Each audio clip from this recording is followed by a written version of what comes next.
সোমবারের রাতে নিরামিষ পনির ঘুগনি, সাথে ছিল রুটি। তো বানিয়ে ফেললাম। সন্ধ্যাবেলা চলে গেলাম রান্নাঘরে গিয়ে রান্নার কাজ শুরু করে দিলাম। মটরটা সিদ্ধ করে নিয়ে পনিরগুলোকে কেটে কেটে ভালো করে ভেজে নিয়ে এখানে ঘুগনিটা বসিয়ে দিয়েছি। তার সাথে একদিকে করে নিচ্ছি রুটি। আমার এরকম একটা একটা করে রুটি বেলে একটা একটা ভাজতে খুব ভালো লাগে, আর ওদিকে তরকারিটা হচ্ছে। আর হ্যাঁ, দুপুরবেলা খুব বৃষ্টি হয়েছে, দুপুর থেকে সারা বিকেল। সেই জন্য পুরো অন্ধকার হয়ে আছে ঘরবাড়ি, আর মা আজকে বাড়িতে নেই। মা গেছে একটু বাজারে। তো সেই জন্য আমি এখানে এখন রুটি তরকারিগুলো তাড়াতাড়ি ঝপাঝপ একা একা করে নিচ্ছি। তার কারণ আমার একটু দেরি হয়ে গেলে আবার মা কখন আসবে না আসবে, মা আবার খাবার আনবে, খাবো কি করব না করব, সেই জন্য তাড়াতাড়ি করে নিচ্ছি। তো এখানে রুটিগুলো ভালো করে প্রথমে আটা মাখিয়ে নিয়েছি, তারপর এখানে তরকারি।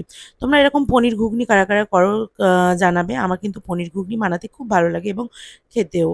তো পনির ঘুগনি যবে থেকে ডায়েট করছি তবে থেকে অতটা খাওয়া হয় না, কিন্তু আ আমাদের বাড়িতে তড়কাটাও ভালো হয়। তো তড়কাটাও ভালো লাগে আর পনির ঘুগনিটাও ভালো লাগে। কিন্তু এখন ডায়েটের সময় তো এত কিছু খাওয়া যায় না, সেইজন্য। তো এখানে রুটিগুলো ঝপাঝপ করে নিচ্ছি। আর তোমরা আজকে কিভাবে কাটালে না কাটালে অবশ্যই জানিও। আমাদের কিন্তু আজকে বৃষ্টি হচ্ছে প্রচুর। মানে বুঝতে পারছি না পুজোটা এরম বৃষ্টিতে কাটবে কি? আর এখানে আমার মিনি বিড়ালগুলো দেখো। এখানে আমাদের মিনি বিড়ালগুলো সব চেয়ারে শুয়ে আছে। তো তোমাদেরকে একটু দেখিয়ে নিলাম। আর তারপরে বাবা চলে এসছে, বর্মশাই চলে এসছে। ওদেরকে খেতে দিয়ে আমি এখানে ঠাকুরের বাসনপত্রগুলো মেজে নিলাম। টাটা! আজকের মিনি ব্লগটা এই পর্যন্ত। ভালো থেকো সবাই।